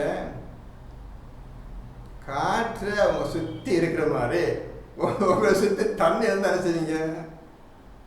என்ன ஆகும்? மனிதன் என்ன ஆவான்? மூழ்கிடுவான், அவன் செத்து போயிடுவான். எப்படி எந்த விஷயத்தை எப்படி படைக்கணும்னு படிச்சு பார்த்தீங்களா? இப்போ அவங்களுக்கு இன்ஷா அல்லாஹ் சிந்திச்சு எல்லாம் உட்காந்து அத்தனை பேருக்கு சொல்றேன். இது என்ன, எந்த விஷயம் மூவ் ஆகும், நகரும், போகும், நீங்க யோசிச்சு சொல்லணும். போய் என்ன வீட்டு போய் தூங்கிறாதீங்க இப்போ எல்லாரும். இதுக்கு நீங்கள் பதில் சொல்லி ஃபைஸா ஃபரதத ஃபன்சப் வ இலா ரப்பிக ஃபர்கப். டேக் 94 எடுங்க. 94வது சூறாவில் ரசூலுக்கு அல்லாஹ் என்ன சொல்றான்னு பாருங்க. நீ ரெஸ்டே எடுக்கக்கூடாது. இப்ப ரசூலை பின்பற்றுங்க. கடைசி ஆயத்து 2 ஆயத்தை படிங்க. 94ல ஃபைஸா ஃபரதத ஃபன்சப் வ இலா ரப்பிக ஃபர்கப். என்ன போட்டிருக்கு தமிழ் அர்த்தம்? எனவே நீர் ஓய்ந்ததும் முயல்வீராக, மேலும் முழு மனதுடன் இறைவன் பால் சார்ந்து விடுவீராக. ஓய்ந்ததும் முயல்வீராக அர்த்தம் தெரியுமா இருக்காது? ஓய்ந்ததும் முயல்வீராக அர்த்தம் தெரியுமா இருக்காது? இந்த ஆயத்துக்கு அர்த்தம் தெரியுமா? பாத்தீங்களா எப்படி குர்ஆனை ஓத வேண்டும், ஒவ்வொரு வார்த்தையும் எவ்வளவு விஷயம் அடங்குன்னு பாத்தீங்களா? அப்போ நம்ம ஓதுறது சரியில்லை. ஓத வேண்டிய டெக்னாலஜி டெக்னிக் அது கத்துக்கல, அந்த முறைகளை இன்னும் கையாளவில்லை. இந்த குர்ஆனை எப்படி ஹேண்டில் பண்ண, எப்படி இந்த குர்ஆனை வசப்படுத்த, எப்படி இந்த குர்ஆனுக்கு நம்ம ஃபுல்லா உள்ள நெருங்கிடணுண்டு அதுக்கு நீங்க ஆசைப்படவில்லை. ஓய்ந்ததும் முயல்வீராக. நபியே உமக்கு நிறைய வேலைகள் இருக்கின்றன பகலில், எனினும் இறைவனுடைய திருநாமத்தை, அல்லாஹ்வுடைய அஸ்மால் ஹுஸ்னாவை ஜிக்ர் செய்து அவனையே சார்ந்து இருப்பீராக. இரவு நேரம் முழுவதும் ஏதோ அரைகுறை தூக்கம்தான், மற்றபடி எந்திரிக்க சொல்லிட்டாங்க. அது பத்தாவது பகல் நேரம் முழுவதும் அல்லாஹ் நைட் சொல்லி கொடுத்தல மக்கள்கிட்ட சொல்லும், கிளம்பிடுறாரு. நைட்டு இப்போ தூங்கல, பகல் நாங்கள் தூங்குறது பேச்சே கிடையாது, அந்த பேச்சே கிடையாது. ஆகவே நைட்டில் கொஞ்ச நேரம் தூங்குறீங்க, கொஞ்சம் எந்திரிச்சிடுறீங்க, அது போதும். அந்த ஓய்வு எடுத்தீங்கன்னா அந்த ஓய்வு போதும். ஓய்ந்ததும் முயல்வீராக. அடுத்த ஆயத் என்ன சொல்கிறேன்? அதை செய்யுங்க, மக்களுக்கு சொல்லுங்க, நீங்கள் செய்யுங்க, மக்களுக்கு சொல்லுங்க, நீங்கள் செய்யுங்க. இப்படியாக அவருடைய வாழ்க்கையை அல்லாஹ் இந்த மாதிரி புடிஞ்சு எடுத்துட்டான். தூங்குறதாவது ரெஸ்ட் எடுக்கிறதாவது. எவ்வளவு வேலைகள் நான் கொடுத்து வச்சுக்கிறேன், அந்த வேலையை முடிக்கணுமே. நீங்க இப்ப தூங்க போற ரெஸ்ட் பேச்சே நபியே உண்மை அவள் பின்பற்ற வேண்டும். நீங்க எப்படி இந்த பூமி நடந்து கொண்டிருக்கீங்களோ உங்களை பார்த்து உங்க பேச்சை கேட்பவர்கள் ஈமான் கொன்ற இந்த மாதிரி நடக்க வேண்டும். ஓய்ந்ததும் போதும், ரெஸ்ட் எடுத்தது போதும். நான் ஒரு விஷயம் உங்களுக்கு சொல்லி கற்றுத்தர்றேன். இன்ன குர்ஆனல் ஃபஜ்ரி கான மஷூதா வந்துருச்சு, கிளம்புங்க, போதும், ஓய்ஞ்சு ரெஸ்ட் எடுத்து போதும். ஓய்ந்தது முயல்வீரா, இந்த விஷயத்துக்கு அடுத்த முயற்சி பண்ணுங்க அர்த்தம். இப்படிதான் உங்களுக்கு சொல்றேன். இப்போ ஒரு வாரம் டைம் வந்துக்கிறவங்களுக்கு 2க்கு நீங்க பதில் சொல்லுங்க. இந்த விஷயத்துக்கு என்ன படைப்பை சிந்திக்க சொல்லிட்டான். நீங்க செஞ்சுட்டு வழியே கிடையாது, சிந்தித்து தீர வேண்டும். அதுக்காக இந்த ஆயத்துக்காரன் ஓய்ந்ததும் முயல்வீராக, முற்றிலும் அவனையே நீ சார்ந்து இருப்பீராக. அவனை ஒன்றை இணைஞ்சிருக்க நபியே, அல்ல அவனை இணைஞ்சிருக்கு. நீ பிரிக்க முடியாது, ஒரு காலம் பிரிக்க முடியாது. அந்த மாதிரி நீங்க அல்லாஹ்வுடன் இணைந்து விடுங்கள். புரிஞ்சதோ? சரி, இப்ப 115க்கு 116 115 எங்க பார்த்தாலும் அவனுடைய முகம் தான் இருக்கின்றது. நிச்சயமாக அல்லாஹ் விசாலமானவன், எல்லாம் அறிந்தவன். 116 இன்னும் கூறுகிறார்கள், அல்லாஹ் ஓர் குமாரனை பெற்றிருக்கிறான் என்று. அப்படியல்ல, அவன் மிக தூய்மையானவன். வானங்கள் பூமியில் உள்ளவை யாவும் அவனுக்கே உரியவை. இவை அனைத்தும் அவனுக்கே அடிபணிந்து வழிபடுகின்றன. இந்த ஆயத்து எளிதா போட்டிருக்குது, எல்லாம் புரிஞ்சிருப்பீங்க. அடுத்த ஆயத்து 117 அடுத்த 2ல 117 வானங்களையும் பூமியையும் முன்மாதிரியின்றி தானே உண்டாக்கினான். அவன் ஒன்றை உண்டாக விதித்து அதனிடம் புன் ஆகுக என்று கூறினால் உடனே அது ஆகிவிடுகிறது. வானங்கள் பூமி எதையும் அவன் முன்மாதிரியின்றே படைத்தான். என்ன அர்த்தம்? எதையும் பார்த்து இந்த மாதிரி செய்ய போறேன்னு நல்லா எதுவும் செய்ய மாட்டான். எல்லாம் இது செய்யாதும் யாரும் பார்க்காததான் புதுசாக படைப்பு. வானங்கள்லாம் ஃபர்ஸ்ட் டைம் அவன் தான் படைச்சான். வானம் எப்படி இருக்குன்னு என்னன்னு தெரியாது. அவனே முன்மாதிரி வானத்தை படைத்தான், பூமியை படைத்தான், தண்ணீரை படைத்தான், காற்றை படைத்தான், உணவை படைத்தான், சூரியனை படைத்தான், சந்திரனை படைத்தான், இன்னும் அநேக விஷயங்களை அவனே படைத்தான். அது போன்று இன்று முன்னால் படைக்கப்படவில்லை. முன்மாதிரி என்று எதையும் பார்த்து காப்பி அடிக்கவில்லை. இப்போ ஒரு முக்கியமான கேள்வி, அல்லாஹ்வை பின்பற்றுங்கள், அல்லாஹ்வை பின்பற்றுங்கள். இந்த குர்ஆன்ல அல்லாஹ் இத்தனை ஆயிரக்கணக்கான ஆயத்துக்களை தந்து விட்டான். ஒவ்வொருவரும் ஒவ்வொரு மனிதனும் ஒவ்வொரு ஆயத்துக்கும் உள்ள விளக்கத்தை கண்டுபிடிக்க வேண்டும். அது புதியதாக இருக்க வேண்டும். இதுவரை சொல்லப்படாத விளக்கமாக இருக்க வேண்டும். அதை நீங்கள் எவன் கண்டுபிடிச்சானோ அவன் மட்டும்தான் பின்பற்ற முடியும். இப்படியாக ஒவ்வொரு மனிதனும் அந்த ஆயத்துக்கு அல்லாஹ் அவனுக்கு அறிவித்து கொடுப்பான். அதை தான் பின்பற்ற வேண்டும். முன்மாதிரி ஏற்கனவே அவன் சொல்லிட்டான். அவனை பார்த்து காப்பீடு செய்த அர்த்தம் பேச்சே கிடையாது. உனக்கு அர்த்தம் இருக்குது, மற்றவங்களுக்கு அர்த்தம் இருக்கு. எல்லாத்துக்கும் புது புது விளக்கம், இதுவரை சொல்லப்படாத விளக்கம் ஒரே ஆயத்துக்குள்ள எண்ண முடியாத அளவுக்கு இந்த ஞான விஷயம் நிறைந்திருக்கின்றது. ஆக யாரையும் காப்பிடிக்க தேவையில்லை. நீங்க என்ன சிந்தனை செய்து வெளியே வருகின்றதோ அதை மேம்படுத்தி கொண்டே போறோம். இன்னைக்கு அந்த அர்த்தம் கிடைச்சிச்சு, சரி இன்னும் ஓதும், ஒரு வாரம் கழிச்சு இன்னும் இது கூட மேன்மையாக அர்த்தம் கிடைக்கும். இப்படி தான் ஒவ்வொருத்தரும் குர்ஆன் ஓத வேண்டுமே தவிர உன்னத்தை என்ன சொன்னால் அவன்கிட்ட போய் கேட்பேன் பேச்சே வரக்கூடாது. இதுதான் குர்ஆனை நீங்கள் பின்பற்றக்கூடிய முறை. அல்லாஹ்வையும் பின்பற்றுங்கள். இப்போ அடுத்த ஆயத்து 118 118 இன்னும் அறியாதவர்கள் கூறுகிறார்கள், அல்லாஹ் ஏன் நம்மிடம் பேசவில்லை, மேலும் நமக்கு ஏன் ஆயத்துக்கள் வரவில்லை என்று.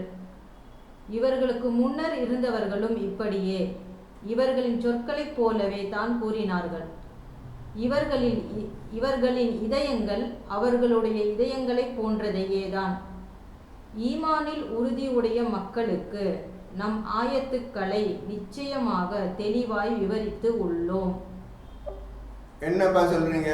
மக்கள் கேட்குறாங்க, ஏன் அல்லாஹ் எங்களை பேச மாட்டேங்கிறான்? இப்படியா நபியை கேட்குறாங்க. இதுக்கு முன்னிருந்தவர்களும் ஈசா மூசா எல்லா நபிமார்கள் முன்னெல்லாம் இதான் கேட்டாங்க, ஏன் அல்லாஹ் பேச மாட்டேங்கிறான், பார்க்க மாட்டேங்க, ஏன் அல்லாஹ் பார்க்க முடியல, அல்லாஹ் காட்டுங்க, இப்படி எல்லாம் பேச ஆரம்பிச்சார். இப்போ அல்லாஹ் சொல்கிறான், நிச்சயமாக உங்களுக்கு ஆயத்தை இறக்கி இருக்கிறேன், என்னை பேச மாட்டேன்னு சொல்றீங்களே, நான் பேசுவேன்னு குர்ஆன்ல சொல்லியிருக்கேன்னு பார்த்தீங்களா? ஏன் அல்லாஹ் பேச மாட்டேங்கிறான் அப்படி கேட்குறீங்க. நான் பேசுவேன்னு சொல்லிக்கிறேன்ப்பா. உனக்கு எந்த மனிதனும் பேசுவது என்றால் இப்போ 42:51 எடுங்க. இந்த ஆயத்து பக்கத்தில் இந்த எழுதிருங்க, 118 பக்கம் 118 பக்கத்தில் 42:51 எழுதிக்கிறங்க. இப்போ படிங்க. பேசுவானா பேச மாட்டா நீங்கள் புரிஞ்சுக்கிறங்க. 42 42 சூரா நம்பர் 42 ஆயத்து நம்பர் 51. அல்லாஹ் எந்த மனிதரிடத்திலும் வஹியாகவோ அல்லது திரைக்கு அப்பால் இருந்தோ அல்லது தான் விரும்பியதை தன் அனுமதியின் மீது வஹியை அறிவிக்கக்கூடிய ஒரு தூதரை அனுப்பியோ அன்றி பேசுவதில்லை. ஸ்டார்டிங் பார்த்தீங்களா? எந்த மனிதரிடமும் நபியோட தான் பேசுன்னு சொல்ல, எந்த மனிதன் இருந்தாலும் சரி, ஆசை குர்ஆன் மீது ஆசைப்பட்டு நடக்குன்னு ஆசை கேட்டா நான் பேசுறேன், 3 விதத்தில் பேசுறேன்னு சொல்றானப்பா. ஏன்ப்பா இந்த மாதிரி அல்லா ஏன் அவன் பேசுறதுக்காரு? நீ ஓதி ஈமான் கொண்டு இப்போ குரானுக்கு விளக்க பேசுறான்னு பார்ப்போம். நீ அது எதுவுமே செய்யாமல் ஏன் பேச மாட்டேன்னா உன்ட்ட பைத்தியக்காரன் ஒன்று பேசிக்கிறதுக்கு. நீ அறிவு இல்லாதவன் ஒன்ட்டு வந்து பேசிட்டு இருப்பானா? இந்த அறிவு ஆண்டவனை பார்த்து பேச நீ என்ன மாதிரி தூய்மையாகன்னு ஒரு விஷயம் இருக்குது. தூய்மை இருந்தால் தான் தூய்மையானவன் தூய்மையான பேசுவான். நீனே நஜீஸா இருக்கிற, பேசவில்லைன்னு கேட்குறா. இந்த நான் போட்டு சொல்லிட்டேன், ஆயத்தறிக்கிட்டேனே 3 விதத்தில் பேசுன்னு சொல்கிறேன். உனக்கு உன்னை என்ன ஒன்று வேணும் அப்படின்னு கேட்குறான்ல. 3 விதத்தில் நான் உங்களுடன் பேசுவேன்னு சொல்லிட்டானப்பா. இன்னும் உனக்கு என்ன வேணும்? இந்த நம்பரை அது 112. அடுத்தது 119. நபியே, நாம் உம்மை உண்மையுடன் நன்மாராயம் கூறுபவராகவும் அச்சமூட்டி எச்சரிக்கை செய்பவராகவுமே அனுப்பியுள்ளோம். நபியே, நாம் உம்மை இந்த உண்மையுடன், இந்த புத்தகத்துடன், உண்மையே நிறைந்த இந்த புத்தகத்துடன் அச்சமூட்டி எச்சரிக்கை செய்பவராகவும் நல்ல விஷயங்களை மக்களுக்கு உபதேசம் செய்பவராகவுமே நாம் இந்த பூமியில் மனிதர்களுக்கு உம்மை அனுப்பியுள்ளோம். வேறு எந்த வேலைக்கு நான் உங்களை அனுப்பவில்லை. நான் சொன்ன விஷயத்தை மக்களுக்கு சொல்லிவிடுங்கள், அது போது எனக்கு. அவங்க கேட்குறாங்களோ கேட்கலையோ அதை பற்றி நீ கவலைப்படாது. நான் உங்களை எந்த கேள்வி கேட்க மாட்டேன். நான் சொன்ன வகை மூலமாக என்ன அறிவித்தேனோ அதை நீ மக்களுக்கு எந்த குறையும் இல்லாமல் சொல்லி விடுவீராக. இதற்காகத்தான் நான் உம்மை தூதராக நபியாக தேர்ந்தெடுத்தேன். அடுத்தது, நரகவாதிகளை பற்றி நீர் வினவப்பட மாட்டீர். நரகத்துக்கு எவன்லாம் போறானோ, காஃபிரா எவனா வாழ்ந்தானோ, ஏன் இவன் காஃபிராக விட்டாய், ஏன் இந்த ஆளுக்கு ஒன்றும் சொல்லித்தரல, அப்பெல்லாம் நபியே நாம கேட்க மாட்டேன். அவன் எப்படியாவது போறான், உங்கள்கிட்ட எதுவும் கேட்க மாட்டேன். அதை பற்றி கவலைப்படாது, நான் எந்த கேள்வி உங்களை கேட்க மாட்டேன். 120. 120. நபியே, யூதர்களும் கிறிஸ்தவர்களும் அவர்கள் வழியை நீர் பின்பற்றாத வரையில் உம்மை பற்றி திருப்தி அடைய மாட்டார்கள். நிச்சயமாக அல்லாவின் வழி அதுவே நேர்வழி என்று சொல்லும். அன்றி இங்கே ஞானம்னு போட்டிருக்காங்க, அரபியில் வந்து இல்முன்னு இருக்கு. இல்முன்னு அறிவு தான், அல்லாஹ்வோட இல்மு தான் ஞானம். அல்லாஹ்வோட இல்மு ஞானம் தான். அன்றி ஞானம் உம்மை வந்தடைந்த பின்னரும் அவர்களுடைய இச்சைகளை பின்பற்றுவீரே ஆனால் அல்லாவிடம் இருந்து உம்மை காப்பாற்றுபவனும் உமக்கு உதவி செய்பவனும் இல்லை. இப்போ அவங்க சொல்றாங்க, யூதர்களையும் கிறிஸ்துவர்களையும் நீங்கள் நபி பின்பற்றணுமா? அப்படி பின்பற்றாதான் இவங்க ரசூல் நம்புவாங்களாம். அது நம்ப மாட்டேன்னு சொல்லிட்டானுங்க. சரி, இப்படியா போறாங்க. இப்போ அல்லாஹ் என்ன சொல்றான்?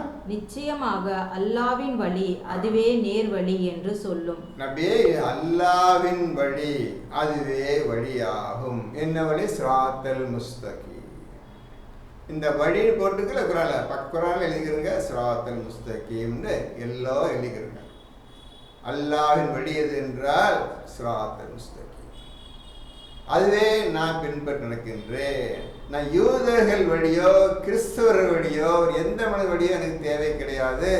அல்லாஹ் எந்த வழி இருக்கின்றானோ அதே வழிதான் நான் பின்பற்ற நடப்பேன். நபியே, அவர்கள் சொல்லிவிடுவீராக என்று அல்லாஹ் ரசூலுக்கு சொல்லிவிட்டான். அன்றி ஞானம் உம்மை வந்தடைந்த பின்னரும் அவர்களுடைய இச்சைகளை பின்பற்றுவீரே ஆனால் அல்லாவிடமிருந்து உம்மை காப்பாற்றுபவனும் உமக்கு உதவி செய்பவனும் இல்லை. அல்லாஹ்வுடைய இல்ம், அல்லாஹ்வுடைய ஞானம் உமக்கு வந்த பின்னரும் அவர்கள் பேச்சை நீ கேட்பீரானால், இந்த யூதர்கள் கிறிஸ்துவர்கள் சிலை வணக்கம் செய்யக்கூடிய மக்களுடைய பேச்சை நீர் கேட்பீரானால் உன்னை யார் காப்பாற்ற முடியாது? நம்ம ரசூலப்பா சொல்றோம், அதே தான் நமக்கும். நான் அல்லாஹ்வுடைய வழியை சிராத்தல் முஸ்தகீமை அடைவதற்காக உங்களுடைய வாழ்க்கையை அமைத்துக் கொள்ளுங்கள். மற்ற மனிதர்களுடைய பேச்சோ செயலோ வாழ்க்கை முறையோ கிடையாது என்று அல்லாஹ் ரசூலுக்கு சொன்ன மாதிரி நமக்கும் சொல்லிவிட்டான். 121. யாருக்கு நாம் வேதத்தை கொடுத்தோமோ அவர்கள் அதை எவ்வாறு ஓதிட வேண்டுமோ அவ்வாறு ஓதுகிறார்கள். அவர்கள்தாம் அதன் மேல் நம்பிக்கை உள்ளவர்கள். யார் அதை நிராகரிக்கின்றார்களோ அவர்கள் பெரும் நஷ்டவாளிகளே. யாருக்கு நாம் வேதத்தை கொடுத்தோம். இப்போ நம்ம 9 பேர் 10 கூட வரலப்பா, 9 பேர் தான்ப்பா கேட்டுக்கிறோம். இந்த 9 பேருக்கு யாருக்கு வேதத்தை கொடுத்தானோ அவர்கள் அதனை எவ்வாறு ஓதிட வேண்டுமோ அவ்வாறு அதனை ஓதுகிறார்கள். இதில் முழு விஷயமும் இந்த குர்ஆனை எப்படி ஓத வேண்டும், எப்படி நடைமுறைப்படுத்த வேண்டும், எப்படி ஃபாலோ பண்ண வேண்டும், அனைத்து விஷயங்களும் எழுதி அவனுக்கு கொடுத்து விட்டான். யாருக்கு?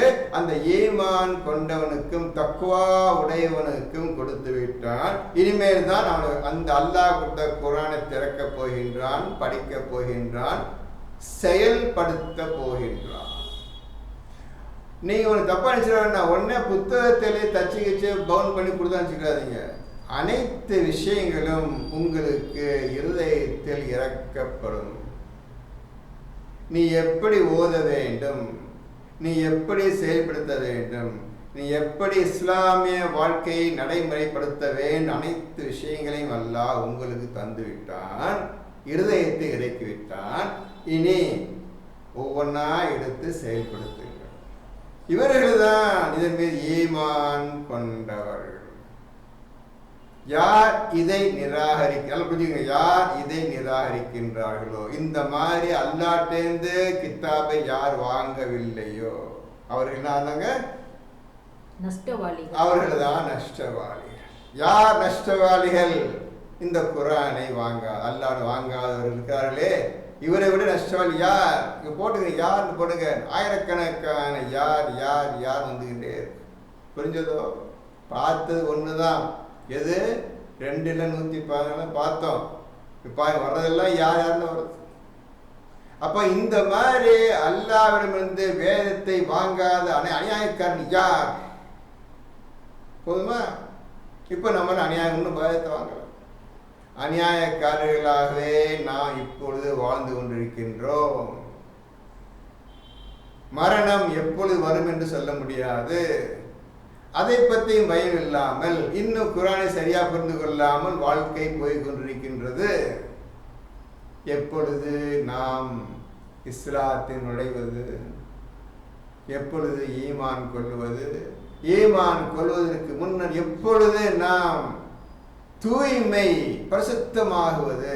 லா யமுஸ்ஸுஹு இல்லல் முத்தஹ்ஹரூன், தூய்மையானவர்களை தவிர இதனை தொடமாட்டார்கள் அல்லாஹ் சொல்லிட்டாங்க.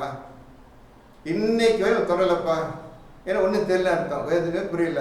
இந்த குர்ஆனை தொடாமல் இருப்ப அநியாயக்காரன் யார்? பார்த்தீங்களா? இந்த குர்ஆனை தொடாமல் இருக்கின்றானே இவனை போன்ற அநியாயக்காரன் யார்? தன்னைத்தானே அடித்து கொண்டவன் யார்? அந்த எல்லா கேள்விக்கு யார் என்ற விஷயம் முழுமை அனைத்து ஆயத்தையும் போட்டுருங்க. யார்? நான் தான், நான் தான், நான் தான். நீங்களே பேசுங்க. வெளியே வாங்க. நான் இல்லை, யார் இல்லை, நான் கிடையாது, நான் வந்துட்டேன் அப்படின்னு அல்லாஹ் ப்ரூவ் பண்ணு, நிரூபிங்க. அல்லாஹ் நிரூபிச்சுக்காங்க. சரி, இப்போ இது 120 வரையும் 121 பார்த்துக்கிடுவோம் இன்ஷா அல்லாஹ். அடுத்த கிருபையால் அல்லாஹ் பிஸ்மில்லாஹ் அல்லாஹ் அனுமதி கொண்டு 121 ஆரம்பிச்சு இனி எப்படியாவது இப்ராஹிம் மார்க்கத்தை நான் உங்களுக்கு சொல்லணும். இப்போ இந்த கேள்வியை கேட்டுட்டேன். இந்த கேள்விக்கு நான் உங்களுக்கு பேசாது ஆகி கொண்டவன் படிப்பேன். ஆக இப்ராஹிம் மார்க்கத்தை ஆரம்பம் செய்ய போகிறேன். பிஸ்மில்லாஹ் அல்லாஹ் அனுமதி கொண்டு அடுத்த 122 124 ஆரம்பிக்குது. எல்லாம் ப்ரிப்பேர் பண்ணிங்க. அதுக்கு படிச்சு வச்சுருங்க. இப்போ 121 பேசியாச்சு. 121, 22, 23, 24, 125 100 படிச்சு வச்சுக்கிறேங்க. என்ன தான் ஆனால் இப்ராஹிம் சொல்கிறான்னு புரிஞ்சு வச்சுக்கிறேங்க. நாளைக்கு பேசும்போது நல்லா கேள்வி டக்குன்னு பேசணும். இப்போ ஒழுங்காக படிச்சு வச்சுக்கிறேங்க. இன்ஷா அடுத்த ஞாயிற்றுக்கிழமை பார்ப்போம். பிஸ்மில்லாஹ் அல்ஹம்துலில்லாஹி ரப்பில் ஆலமீன்.